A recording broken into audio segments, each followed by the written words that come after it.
ভারতে যে বাংলাদেশ বিরোধী বিভিন্ন তৎপরতা চলছে, বাংলাদেশের উপ হাইকমিশনে হামলা, বাংলাদেশ বিরোধী প্রচারণা, বাংলাদেশের অভ্যন্তরীণ ব্যাপারে হস্তক্ষেপ, এসবের তীব্র নিন্দা জানানো হয়েছে। ভারতের সাথে বাংলাদেশের যত চুক্তি হয়েছে গত 15 বছরের ফ্যাসিস্ট শাসন আমলে, সেটা প্রকাশ করার দাবি করা হয়েছে। ভারতে যে বাংলাদেশ বিরোধী বিভিন্ন তৎপরতা চলছে, বাংলাদেশের উপ হাইকমিশনে হামলা, বাংলাদেশ বিরোধী প্রচারণা, বাংলাদেশের অভ্যন্তরীণ ব্যাপারে হস্তক্ষেপ, এসবের তীব্র নিন্দা জানানো হয়েছে।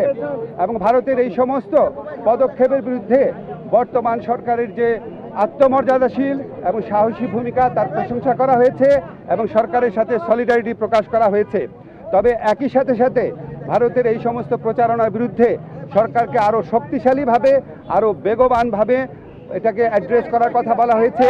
এবং এই জন্য প্রয়োজনীয় যে প্রবাসী যে আমাদের বন্ধুরা রয়েছেন, অন্য রাষ্ট্র রয়েছেন, বন্ধু রাষ্ট্র, তাদের সহযোগিতা, প্রবাসীদের সহযোগিতা, আন্তর্জাতিক সংবাদ সংস্থার যে সাংবাদিকরা রয়েছেন তাদেরকে এই দেশে ডেকে নিয়ে আসা, এই ধরনের নানান পরামর্শ দেওয়া হয়েছে এবং আমাদের কমিউনিকেশন স্কিল এবং ইন্টারন্যাশনাল লিগ্যাল স্কিল বাড়ানোর পরামর্শ দেওয়া হয়েছে। আমাদের একই সাথে সাথে ভারতের সাথে বাংলাদেশের যত চুক্তি হয়েছে গত 15 বছরের ফ্যাসিস্ট শাসন আমলে, সেটা প্রকাশ করার দাবি করা হয়েছে এবং একই সাথে সাথে রামপাল সহ বাংলাদেশের জন্য ক্ষতিকর যে সমস্ত চুক্তি আছে সেগুলি বাতিল করার দাবি করা হয়েছে। বাংলাদেশের প্রতি ভারতের যে অর্থনৈতিক নিপীড়ন, যে সাংস্কৃতিক আধিপত্য প্রতিষ্ঠার চেষ্টা, অভ্যন্তরীণ ব্যাপারে নাক গলানোর চেষ্টা, সেটার নিন্দা জানানো হয়েছে এবং ভারতকে বাংলাদেশের প্রতি মর্যাদাশীল আচরণ করার, সৎ প্রতিবেশী সুলভ আচরণ করার আহ্বান জানানো হয়েছে।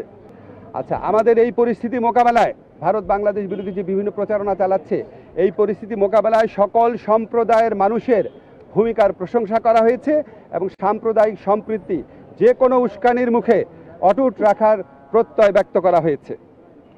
সবশেষে সবাই একটা জিনিস বলেছেন যে আমাদেরকে আর শক্তিহীন, দুর্বল, নতজানু ভাবার কোনো রকম কোনো অবকাশ নাই। যে কোনো ধরনের অপপ্রচারণা এবং উস্কানির বিরুদ্ধে আমরা ঐক্যবদ্ধ থাকব এবং আমরা আমাদের ঐক্য অটুট রাখব, আমরা সাহসী থাকব এবং আমরা যে কোনো ভবিষ্যতেও যে কোনো ধরনের প্রচারণা আসলে, যে কোনো ধরনের উস্কানি আসলে আমরা আমাদের ঐক্যকে আরও বেগবান দেখানোর একটা প্রচেষ্টা অব্যাহত রাখব।